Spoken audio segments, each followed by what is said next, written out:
Good afternoon, good afternoon. How are y'all feeling out there?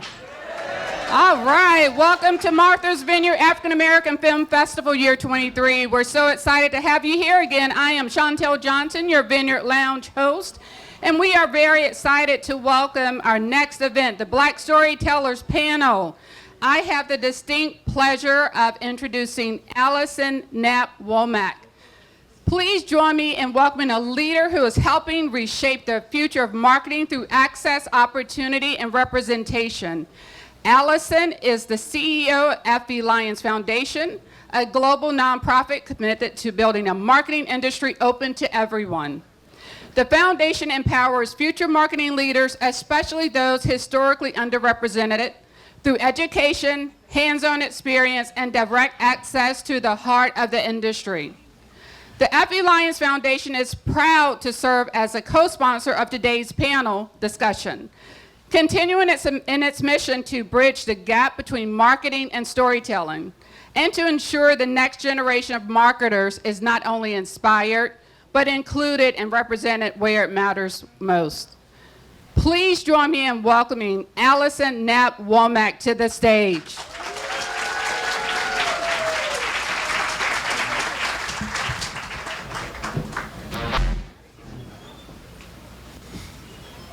Good afternoon, everybody, and thank you so much, Chantel, for that kind introduction. You know, about 10 summers ago, my family and I first came to the Martha's Vineyard African American Film Festival, and since that time, it's become a beloved summer tradition, and I am so honored and so grateful to be here today, not as an attendee, but as a sponsor. Alongside,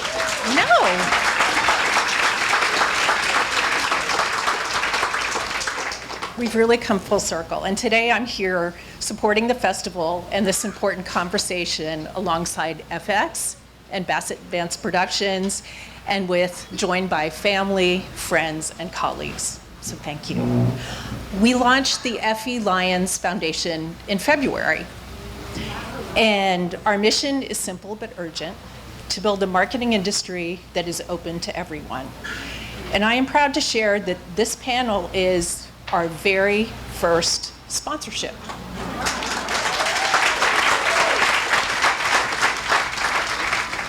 And it's really a reflection of how deeply we believe in the power of storytelling and in the importance of this audience. So why was it important for us to be here today and partner on this panel? Because at the Emmy-winning Foundation, we believe that at its best, marketing is storytelling. Storytelling that reflects culture, storytelling that invites everyone to the table, storytelling that isn't just creative, but effective, resonant, and lasting, just like the best films that we hold dear. And especially in entertainment, where narrative sits at the heart of the industry, the people who shape those stories and the decisions behind them matter deeply. When the storytellers, producers, creative leaders reflect the richness of the audiences they serve, we get the strongest results, creatively, culturally, and commercially. So thank you again to today's panelists and moderator for sharing your time, your insights, and your brilliance. We are so honored to be part of this conversation and excited for what's ahead. So with that, please welcome Brooke Marine, Deputy Culture Editor of The Cut.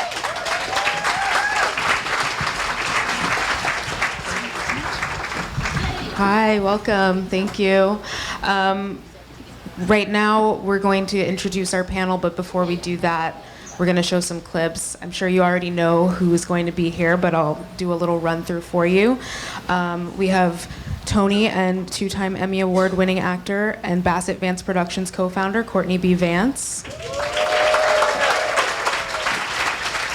Lynnette Ramirez, who is the president of Bassett Vance Productions. The award-winning Keith David, star of The Lowdown, which will premiere on FX September 23rd, next day on Hulu. And the multi-talented and award-winning actor Lionel Boyce of FX's critically acclaimed comedy, The Bear. But before we get started, we're going to show you some clips from all of their work so that you can see some of the great stuff that they've been working on for the past several years. And some of them are very recent, so please enjoy. First, we'll have clips from the Smithsonian Channel's 1,000 Years a Slave.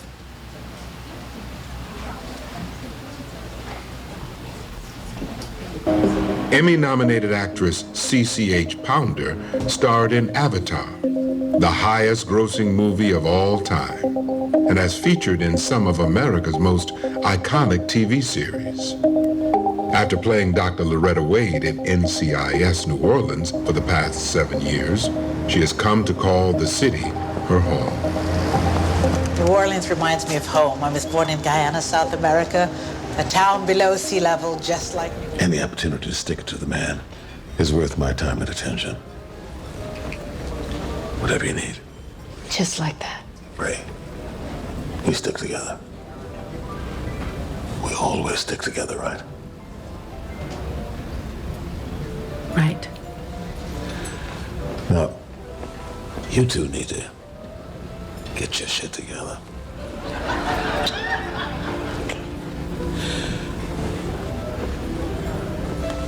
Contact me with the particulars. Now, I'm gonna go soak my veins in some Popeyes. This shit is too rich for my blood.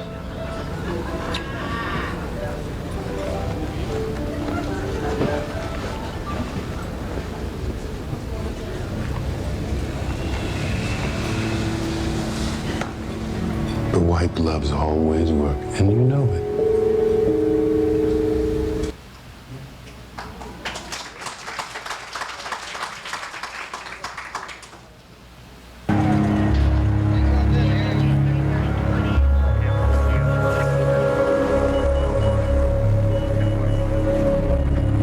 What you doing in Chicago? Memorial service from my brother. So, Jeremy, I got your message. Here we are. What's going down? I'm contemplating a big bang. You ever work with amateurs? One of my best scores. Your amateurs inside? In good positions. But you're not convinced. You know the system? Very well. That's to say, the weakness in the banking system needs to be tested. 40 years in the game. Technology changes. Gadgets and shit come and go. But nothing beats working with people who want what you want. Here are the keys. It's an empty space over on Washington. Should be pretty private. That picture looks very familiar. You have the real one, Ray. We took it together, don't you remember? Yes. You're absolutely right. But Jeremy, Breeze Air It was a disaster. It was more than that. I was this close to being back inside. Now, if you want to remain my friend. You're more than my friend. If you want to remain my friend, let's forget about what happened. And pledge never to work together again. Can we make that deal?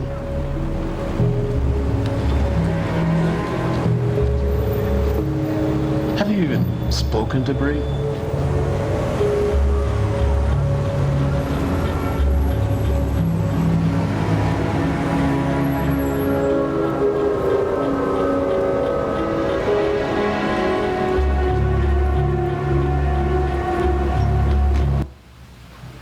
Up next, we have a clip from The Bear.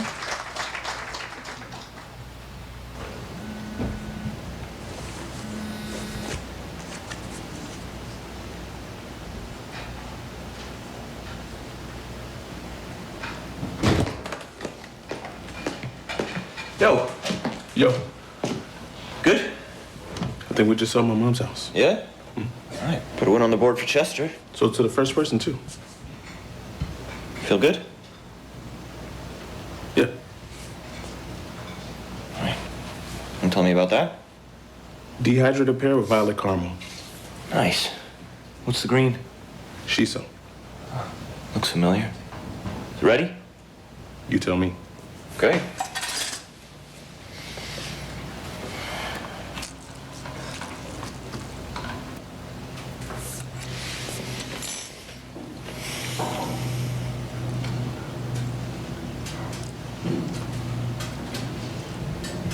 beautiful. You'd fuck with that for the rest of your life if you could. You missed the part. What?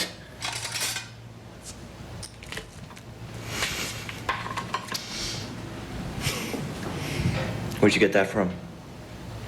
Ledger domain.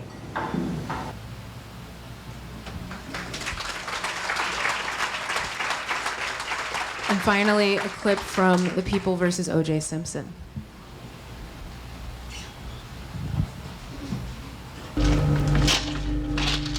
Your Honor, I did not plan to speak on this matter, but I would be remiss if I did not respond to my good friend, Mr. Chris Darden.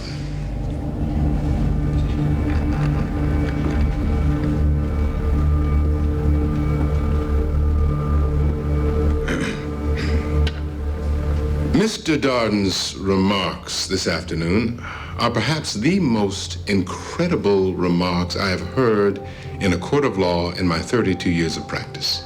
His remarks are deeply demeaning to African Americans, and so first and foremost, Your Honor, I would like to apologize to African Americans across this country.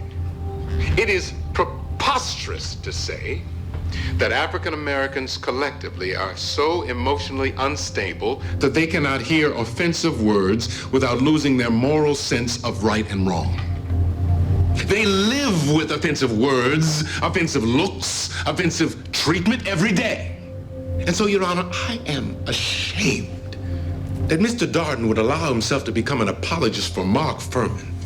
Who are any of us to testify as an expert as to what words black people can or cannot handle?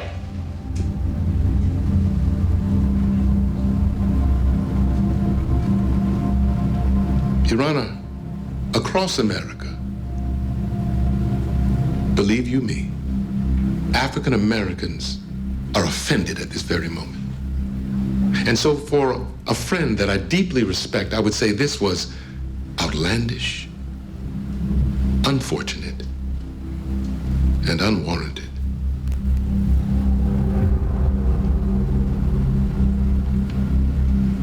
Thank you, Your Honor.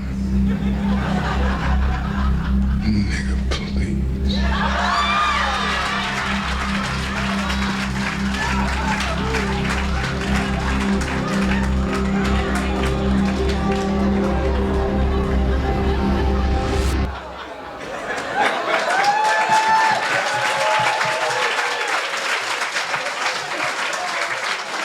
Well, you just saw Courtney B. Vance in that stunning performance as Johnny Cochran.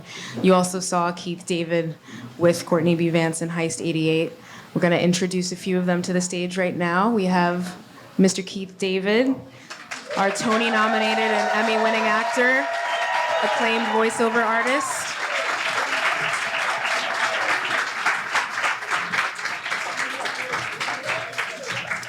Up next, we have Mr. Courtney B. Vance.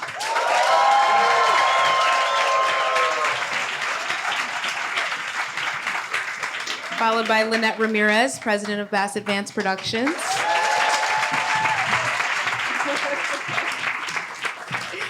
And finally, Lionel Boyce, who you just saw in that beautiful clip from The Bear.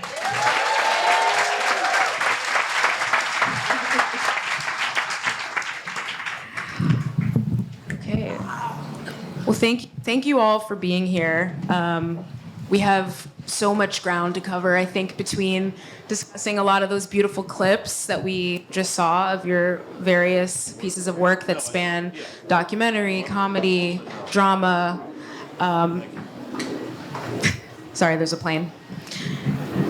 And I would love to start with some questions for Lynnette and Courtney. As, you know, working so high up at Bassett Vance Productions, I wanted to talk to you all about some of the projects that you've been working on and plan to work on, and what your motivating factors are for producing work that is, you know, groundbreaking and boundary pushing, especially as it pertains to discussion of Black culture. I'll take this first question. You know, the company was founded, of course, by Courtney and Angela, and it was very much found with the idea of inclusion at the forefront. our team is very organically going to see material through that lens. And so that really is the beginning of what we're looking for. But beyond that, we always want to lead with entertainment. We look for excellence and material and things that move you. You know, it doesn't mean that it has to have a lot of gravitas or be like a serious drama. It really just needs to feel like the movement could be laughter, it could, you know. So that's really what our focus is, and looking for stories that at the core are telling a human story with a universal theme. And in this landscape, I don't think our mission has changed, our mandate hasn't changed. It just becomes more of us figuring out how we pivot and how we reach our audience, whether that is through the platform or the distribution or the format that we're developing in, and then how we can partner and truly continue to educate our partners at the streamers and studios of where this audience lives and what they're craving. And in, you know, your very specific question about culture, you know, I think we often say, again, that's organic to us. It's the lens we're looking through at our company, but also how does the conversation move forward? How do we not continue to have the same conversations? And so that's something else we look for when we're searching for projects, whether it be film, television, theater, podcast. Courtney, I'm wondering if you can talk a little bit why you started the company with your wife in the first place. We started the company because we could.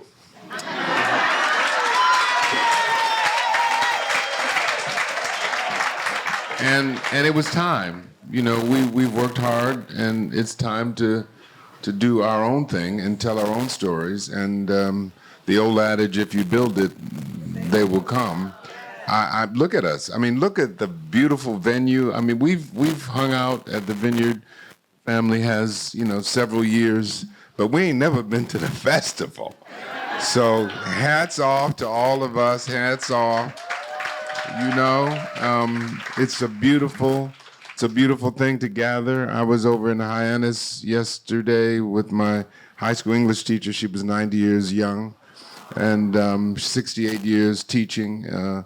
So it was really, really wonderful in Hyannis, but it was a very white environment over there. So to be able to be here and it's to see the diaspora here, that's why we do what we do, and for the diaspora, and to learn from each other. So our projects are really about how can we learn. You know, we're not perfect. You know, we got a lot to learn. We got a lot to do. We elected an African American president twice with a button push. We did that. We did that thing.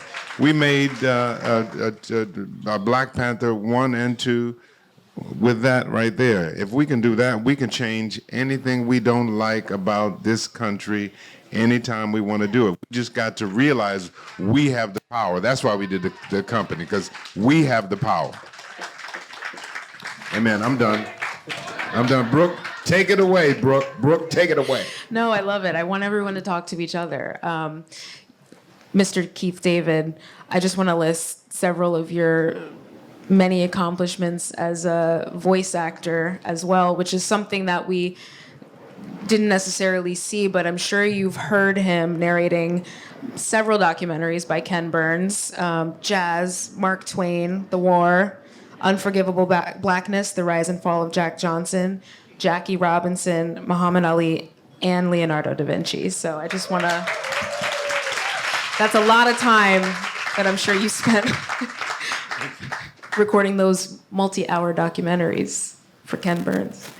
But something else that I wanted to shout out is this new series that you're a part of called The Lowdown by Sterling Harjo, who you may also know was the creator of the FX series Reservation Dogs.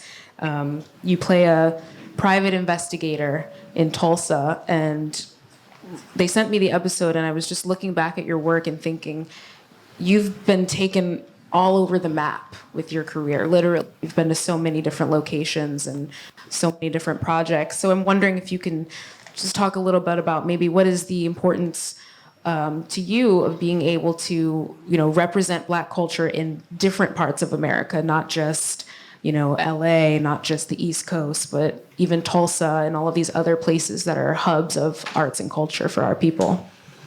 First of all, it was I've had several blessings in my life where I get to live my dream. Like right now, I'm living my dream. But Greenleaf being one of them. But in Tulsa, I've always wanted to be a black detective on TV. So he's not Columbo exactly, but we don't know where he's gonna, where he'll end up. But it's one of the things that I wanted to do, especially in Tulsa, because the more I learn about the cultural heritage of Tulsa, both indigenous and black, it's a very rich history in which most of us know little about.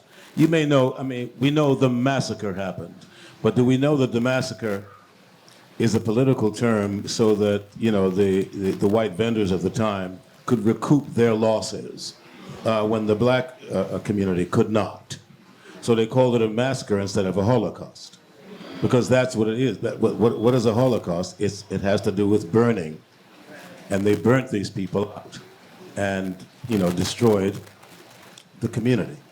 So the lowdown, which is the thing I'm doing now, I work with Ethan Hawke, who's wonderful, and Sterling Harjo, who is also a wonderful storyteller. We will get to some of those truths that exist in Tulsa, and we should all know, if you're interested in American history at all, you should know about Tulsa, Oklahoma. And Tulsa was just the tip of the iceberg. It was just the one of like 15 communities that have been so destroyed. So I look forward to revealing, more being revealed. In the lowdown, Ethan Hawke calls himself a truth historian. So he's out to, get to the truths that, the rich white folks are trying to cover up and hide. Therefore, he becomes an enemy of the people. And they actually hire me to keep an eye on him. And in so doing, we're not as opposed as one would think. And we eventually join forces. Thank you. I appreciate your answer and the reason why I brought up all the documentaries that you've recorded and narrated is because you are so close to history. You've really, through your work, been able to, I think, not only learn, but teach in a variety of mediums. And that's something that, a lot of us can only hope to do if we get one shot at working in one medium. And then you kind of bridge multiple gaps, I think, by working across fiction and nonfiction in that way. So I appreciate that. Thank you. But God is good all the time. All the time. Now, Lionel, I wanted to ask you a question about The Bear, but I'm going to first ask you about your production company. I know that, people know you from The Bear, and you've been nominated for an Emmy for your performance on The Bear, but you and Tyler, the creator, also started a production company many, many years ago, Bald Fade Productions, created Loiter Squad together, one of my favorite, late night shows to watch, I'll put it that way. And you created an animated series too called The Jellies. So I wanted to, hear from you about just the types of stories that you're interested in creating and telling through the production banner that you have, not just as an actor. That's funny. Not many people know of Loiter Squad, so that's cool that you brought that up. I think the beginning of how that production company came to be was me and Tyler, who's a friend of mine I've known since high school. He was the one who kind of got me into this industry in the first place. He was the first person to push and say, I think you should do this. We bonded over our sense of humor, the styles of comedy, and all these things. And we made Loiter Squad, and I had such a blast making that. And I came to the realization that I would like to make things with my friends. So we started this production company and just wanted to make comedy and just left of center stories that we gravitated towards, the things that we were inspired by watching growing up, because I've always been into movies and things since as long as I can remember. I was sitting there, I remember telling my dad that I was doing this with Courtney and Keith, and my dad he showed me The Thing when I was like 5 or 6, and it was my favorite movie at that time. So this is still mind blowing to me to be up here. But yeah, I think, it's just honest, and comedy is the things that I'm drawn towards, and yeah, just wanted to find different stories that feel a little weird and fun. Mm-hmm.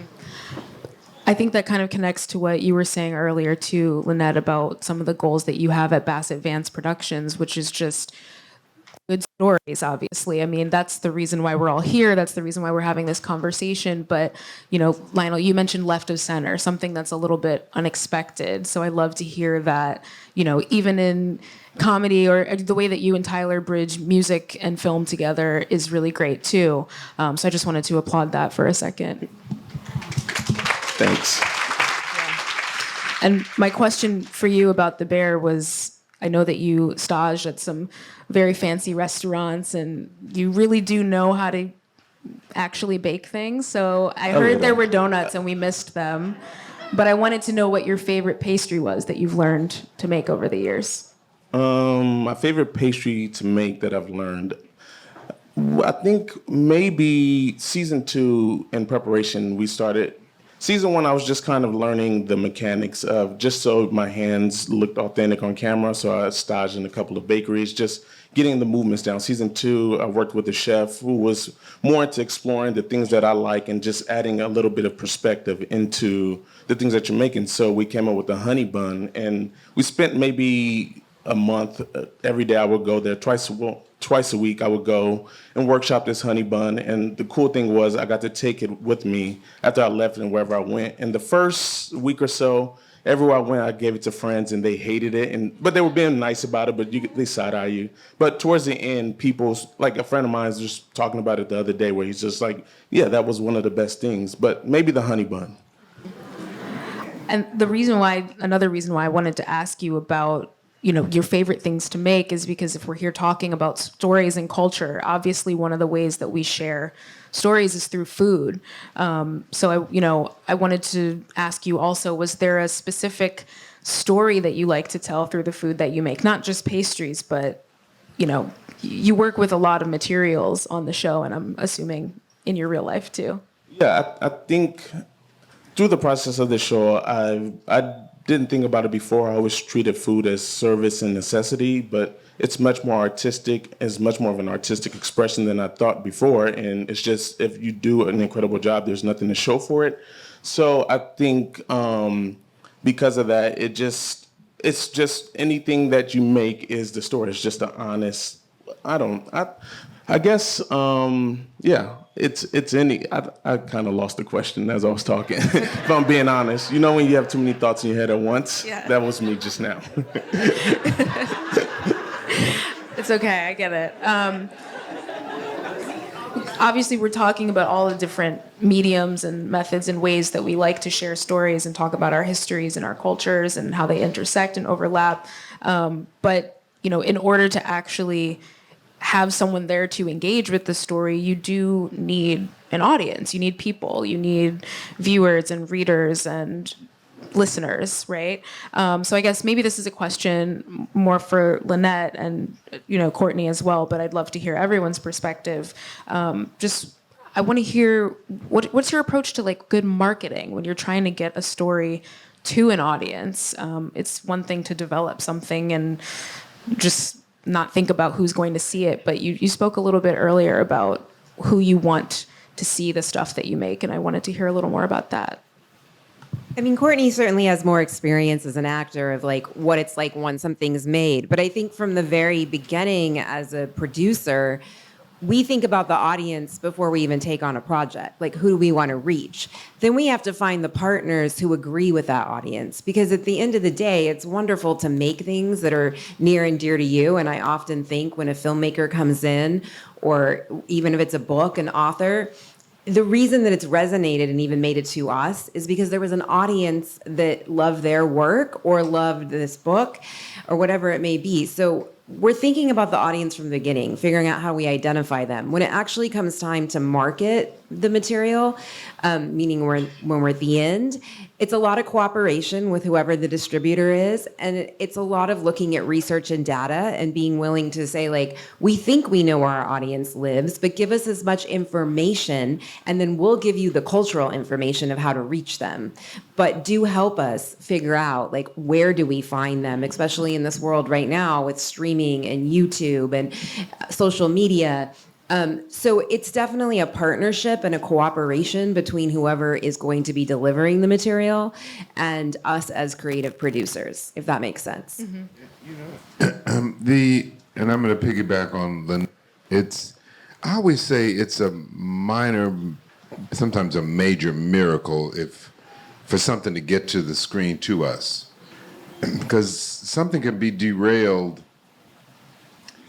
in the writing stage, and just be, you thought you were going in the right direction, something that was powerful that you thought, and all of a sudden you the more you talk about it, the more you share, the more somebody's taking it in a direction you don't want to go. So, in the writing of it, in the pre-production of it, can really get, something can go funky on it.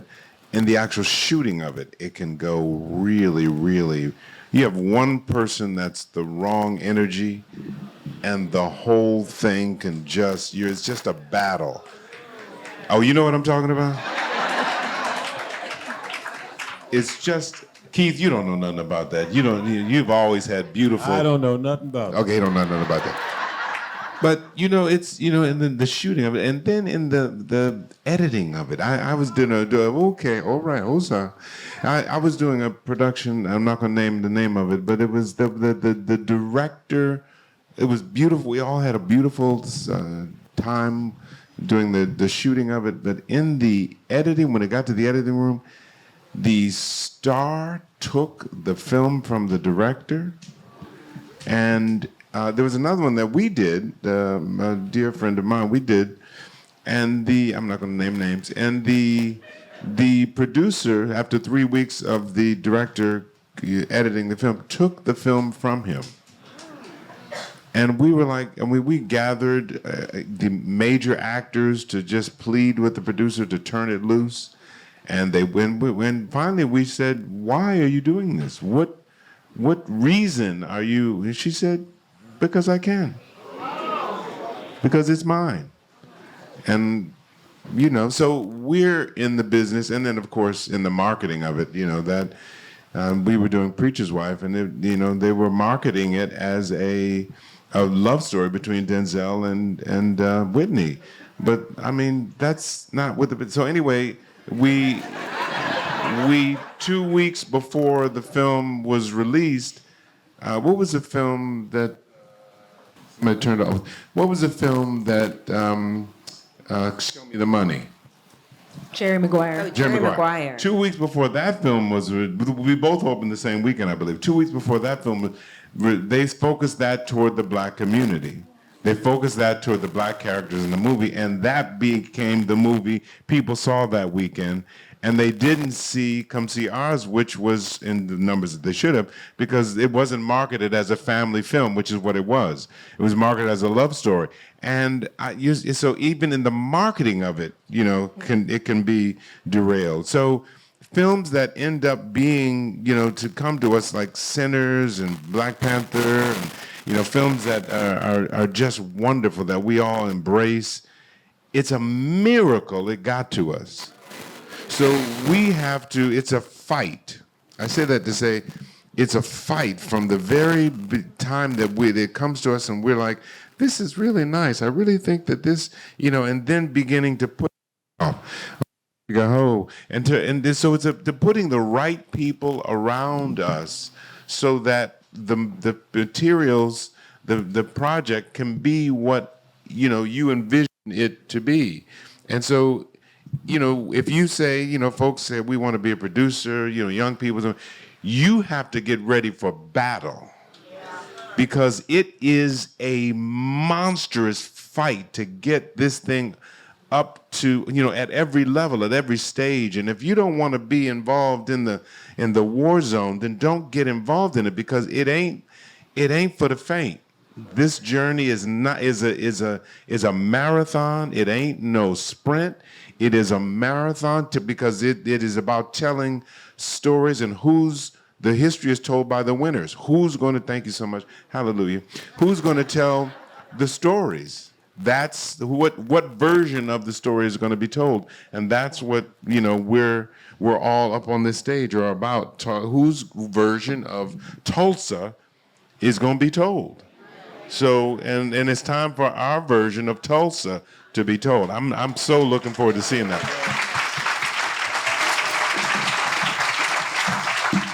There are people, as we speak, who are getting ready to tell a more real story. There's a brother there in Tulsa, Brother Egunwale, who is a descendant of the folk from the massacre in Tulsa, and they're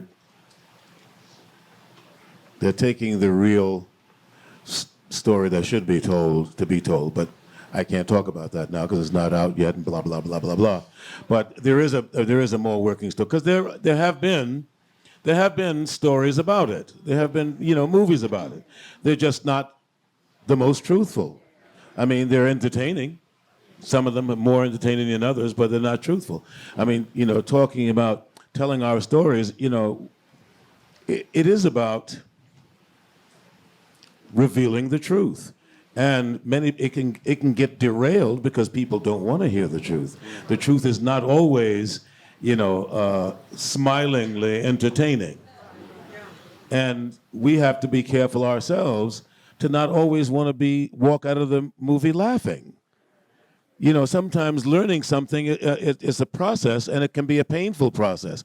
On the other side of that painful revelation can be something far more powerful than you went in that theater with. But there are going to be a lot of people who don't want to see that and don't want that to happen. So you do have to gear up. It is a battle, and you have to be willing to be a marathon runner and see it through not to its natural conclusion, but to the conclusion that you want it to be, and to not lose your vision, because they're along the way, and there are going to be people who can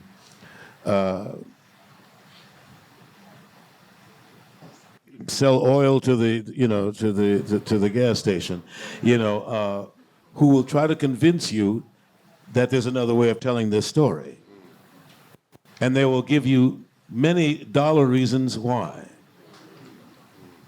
If you get distracted by how much money you can immediately make, then your vision will not be seen.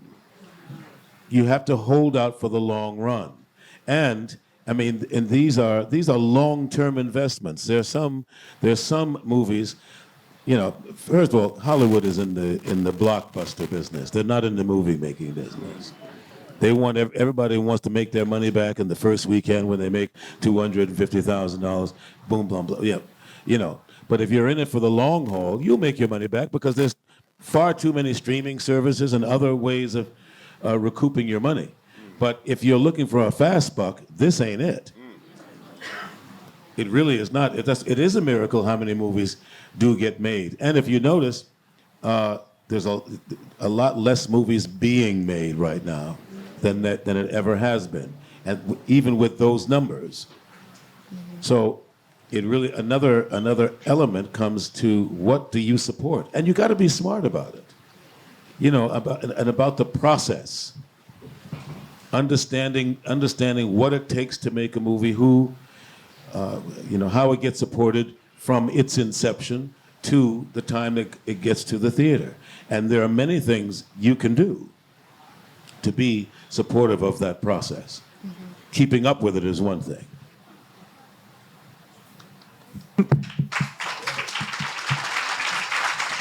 I'm also curious, you mentioned just now there's so many streaming services and so many avenues and outlets for storytelling.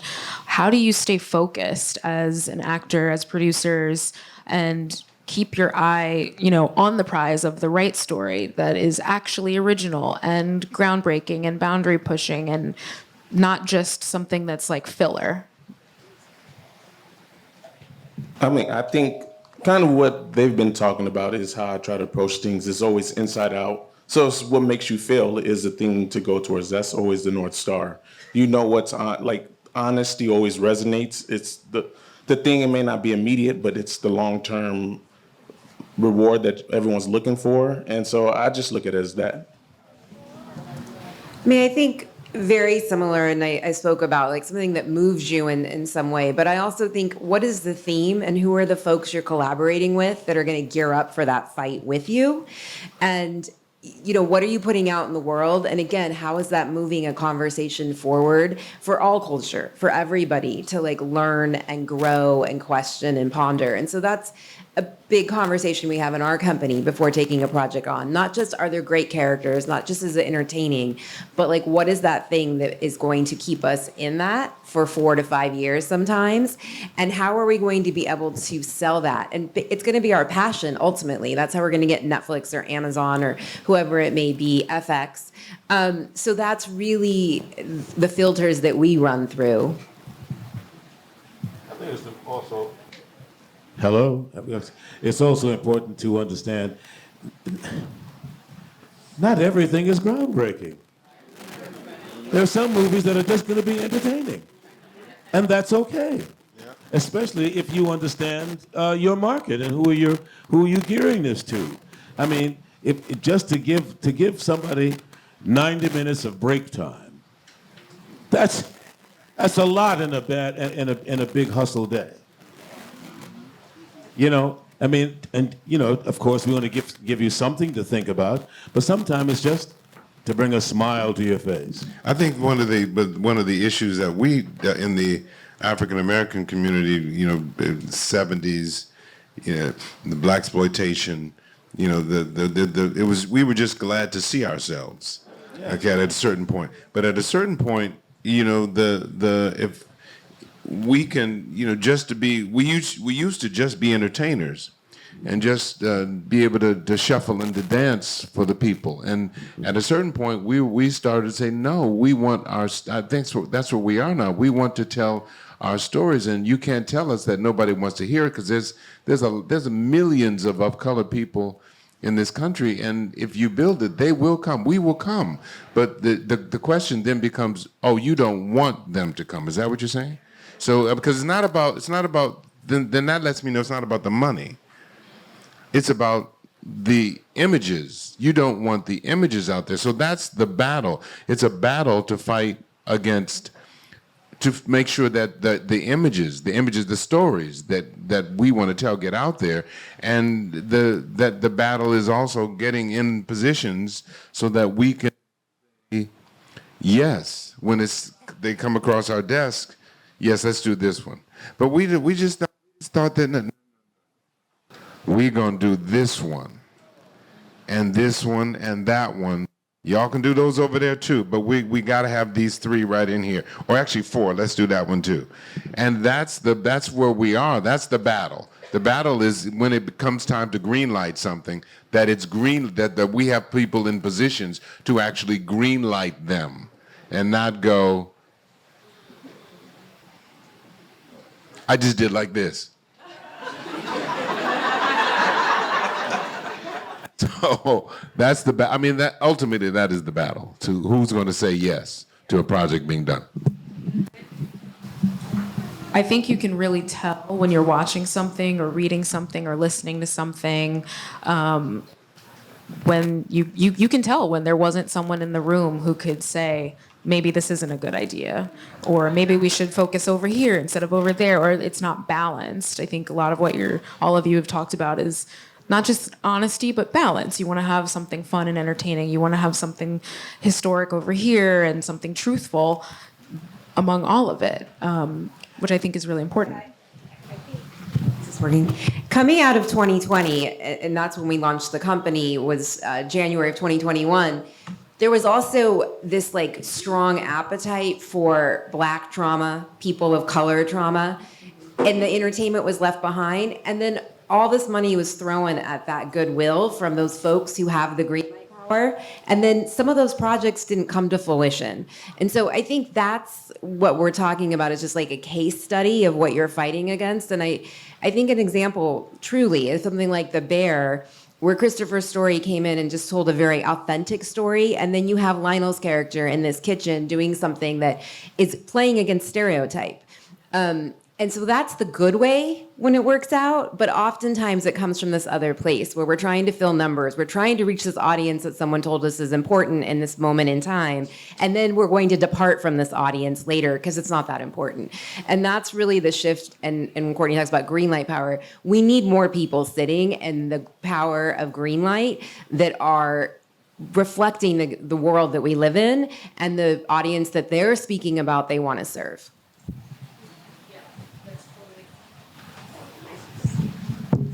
Okay, now it's working.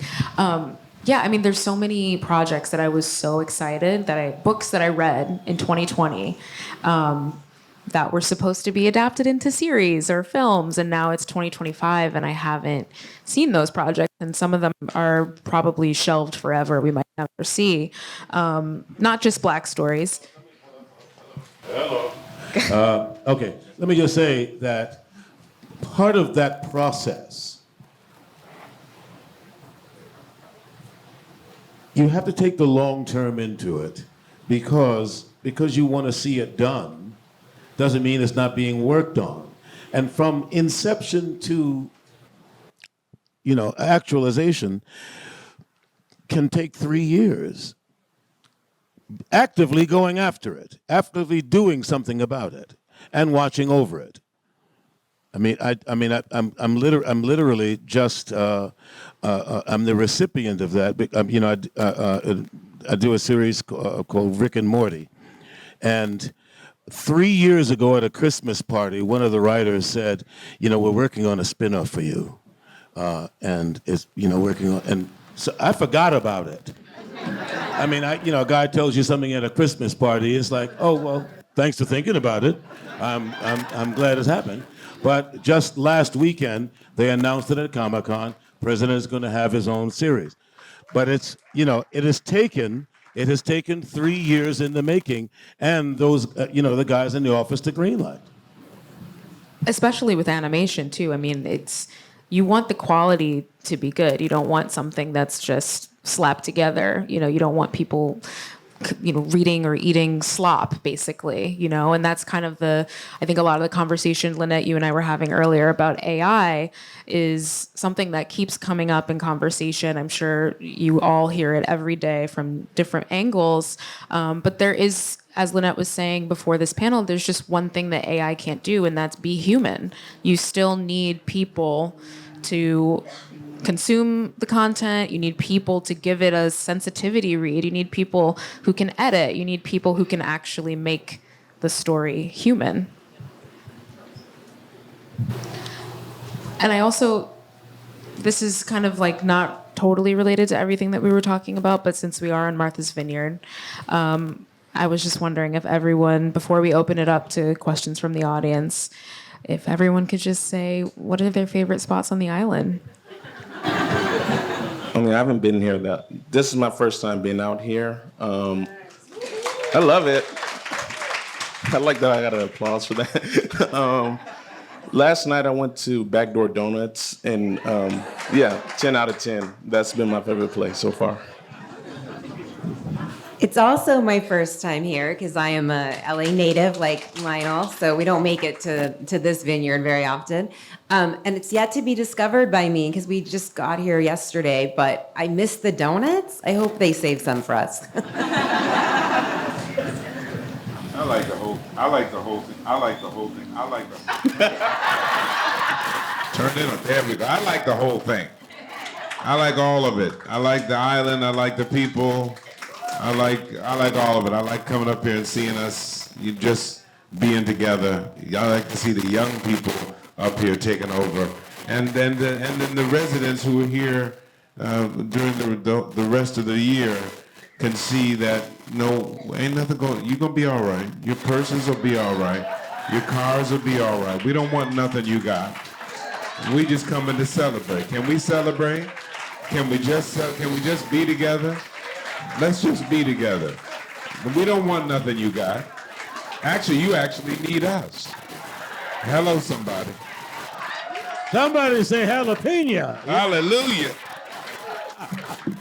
I too like the whole experience. I haven't been up here in about 30 years, so I'm rediscovering everything, especially the hiking trails that I was told about yesterday. So I'm anxious to discover some of that stuff. Okay, we have a little bit of time for some questions from the audience. They're going to bring a microphone around.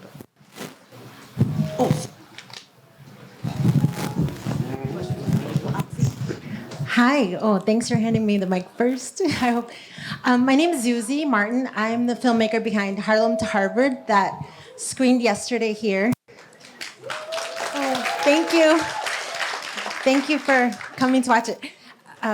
My question is, in your experience for independent filmmakers outside of the Hollywood system, it does feel like a miracle to get a project in front of someone that could make a difference for you. So what advice do you have for independent filmmakers? Because we all are that. We are all that here. And thank you for coming. Well, I think having your film at a festival is an absolute smart thing to do and to apply to every festival and get it seen. And our lovely executive, Chelsea Maloney, who is here today, she, goes to these festivals. You can stand up for a second, Chelsea. And I think a lot of executives and producers are and agents and managers are really trying to make their bones and find those discoveries. So I think you have to be everything. You have to be your own PR engine. You have to be the filmmaker. You have to be on social media. You have to just push it out there. But first and foremost, make something you're proud of and you're not going to get tired talking about until you make those right connections to get it seen. And we've never before had more opportunities for distribution. And so I think it's actually a really exciting time. And the studio system needs independent film. We really need other voices to be coming in, especially when we're speaking to everything we're speaking about today.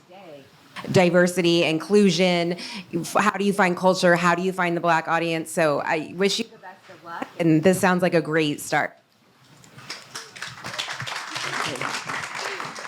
Hello and welcome. Hello?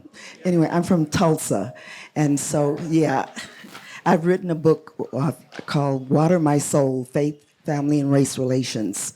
It's on Amazon, but more importantly, my daughter, Winter Williams, and I have recently written a TV pilot, My Blasian Life. She has 4 children, Black children, who are fluent in Mandarin, and it's a dramedy about their story coming up from kinder through high school with this interesting battle and the rigorous academia, and it's a lot of fun, but a lot of heartache. And so thank you for that wrenching information about get ready, especially coming with that tale of Black and Asian and the not so sweet side. So I just wondered, we just did a table reading last week, and I'm wondering, do you have any direction about where we might take that film of the reading or the trailer, and what would be some next steps? All right, I'm gonna be the producer answering these questions. What you really want to do is hopefully find an audience. You said you're starting it as a book, is that, or you're starting it as a TV pilot. So similar to some of the advice I was giving to the independent filmmaker, I think you want to figure out how to get that material seen. There is a lot of closed doors because we do have rules and regulation, and you want to get an agent or a lawyer to submit that.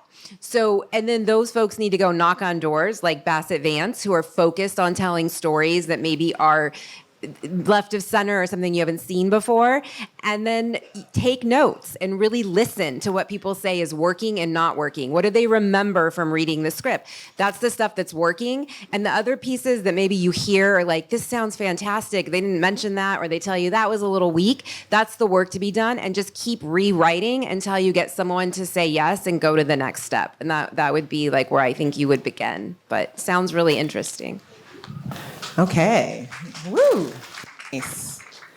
Hello, my name is Nancy Bellanini. I am a filmmaker, and I've been self-producing and distributing my own films. I have 5 films on most of the streaming platforms.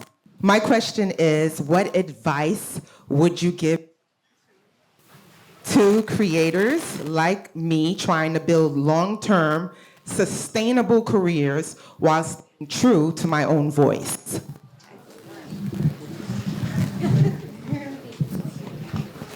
I'll give my sense, and I'll give it over to people who have found a way to do this for a much longer time than me.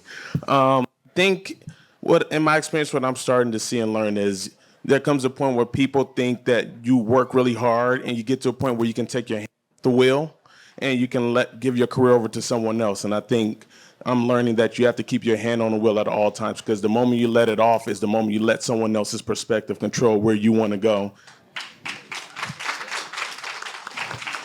I don't know if I could have said it better. I mean, there you go. You got to stick with it and stick with your vision and don't stop doing it. The only one who can really tell you no is you. I mean, You already know, girl. You already know what you got to do. I see you. I see you. You already know. Nice question, though. You better keep pushing it. You got 5 for 5. I want to see 6. Good afternoon. You've talked a lot about the integrity in your company and what you're trying to promote. You also talked about green lighting.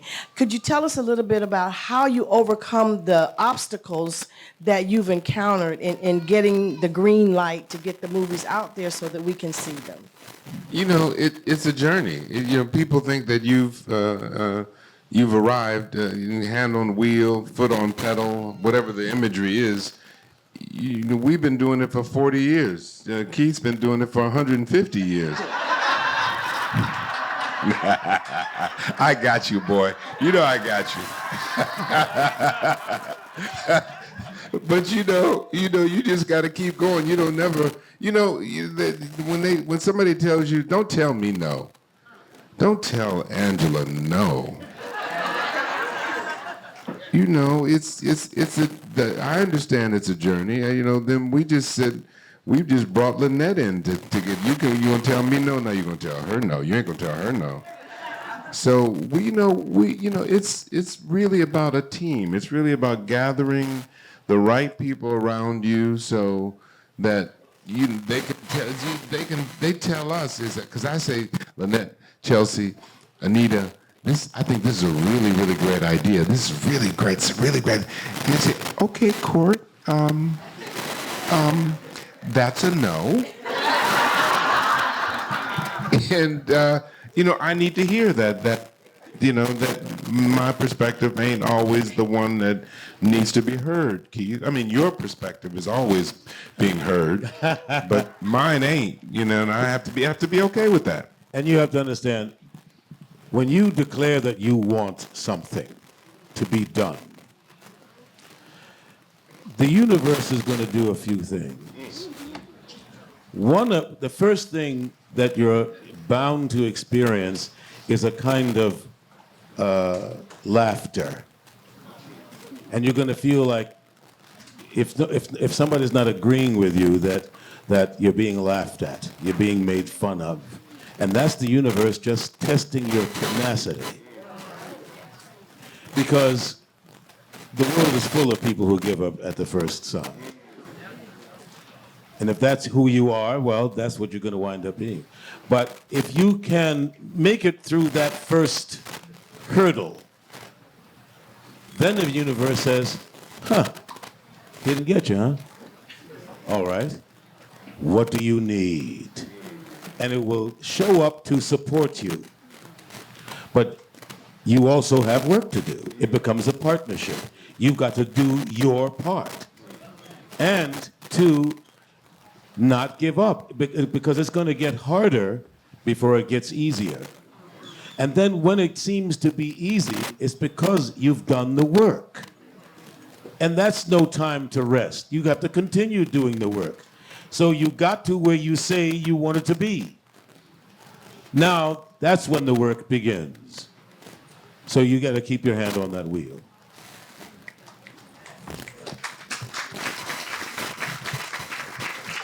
Hello. Hi. My name is Brianna DeBose. Thank you so much for being here. I'm not a filmmaker, but I love film.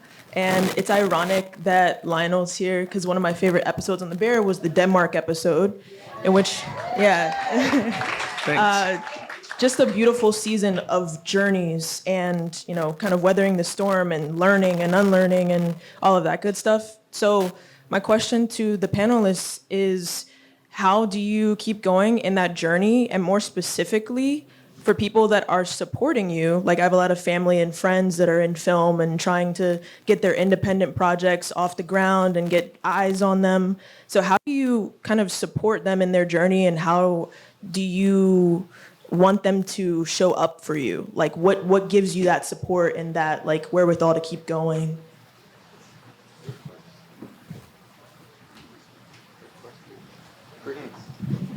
Crickets.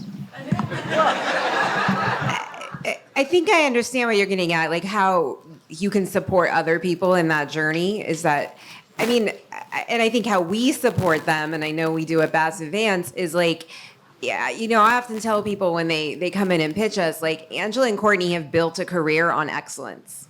You know, so hard work, exactly what Keith was talking about, but also you have to always be willing to like do better. And to always be willing to be like, I don't know what I don't know, and to continue to learn and listen. And so I think the way that we support them is exactly that, like making sure that they're doing their best work and whatever they need to do that work. And how do you create an environment, particularly for a creative, to do that? Well, the easiest way is give them some money so they don't have to worry about all their other problems.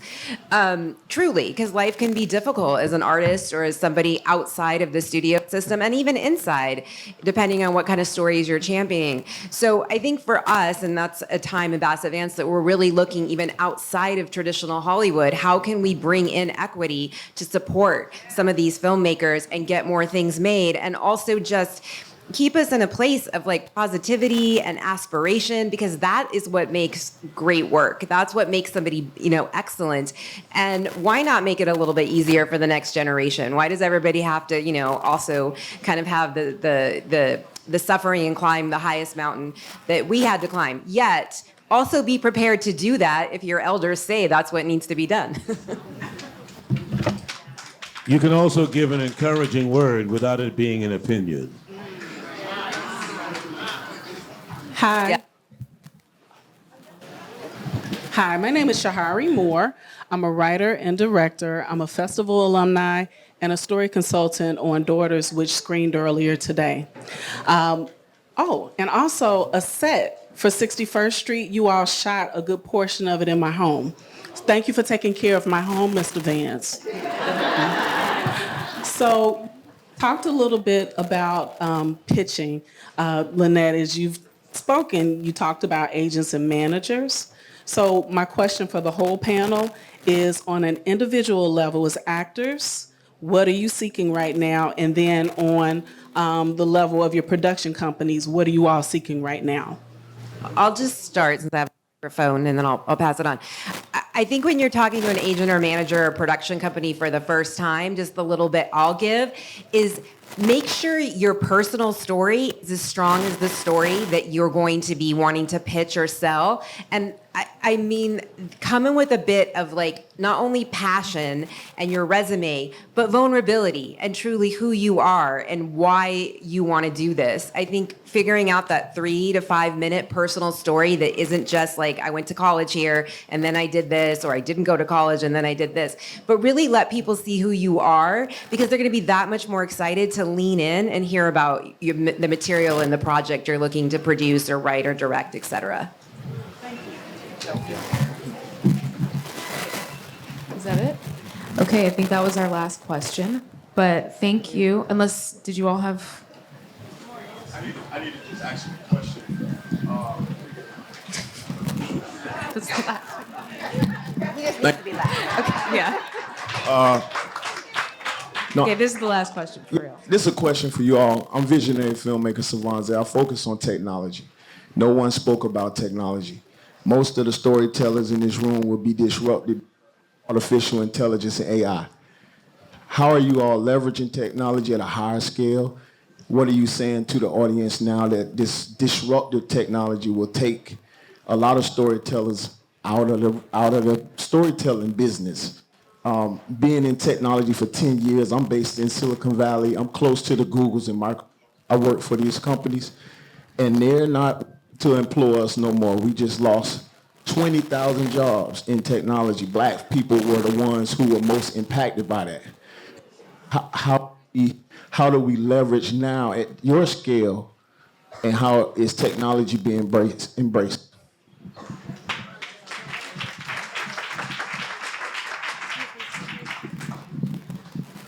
I think it's a journey. It's new. It's like when DVDs came out, and the producers wanted to hold on to all that money, and James Gandolfini said no, share it. It's going to be a journey. It's going to be everybody's figuring it all out. It's not going to happen overnight. Initially I was like, I don't know how I feel about. Because you can abuse it.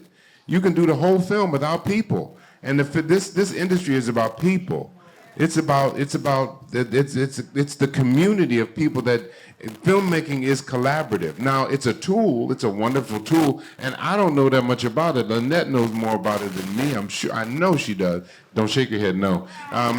It's a tool, and we all need to learn how to. It can support people, but if you're looking at it to replace people, I think that needs to go. If you're trying to replace people, I don't want nothing to do with it. It's about, you can use it to make someone look younger, and that's like, wow, that was amazing. Tom Hanks, Harrison Ford, that was amazing. Okay, put it away. Stop now, stop.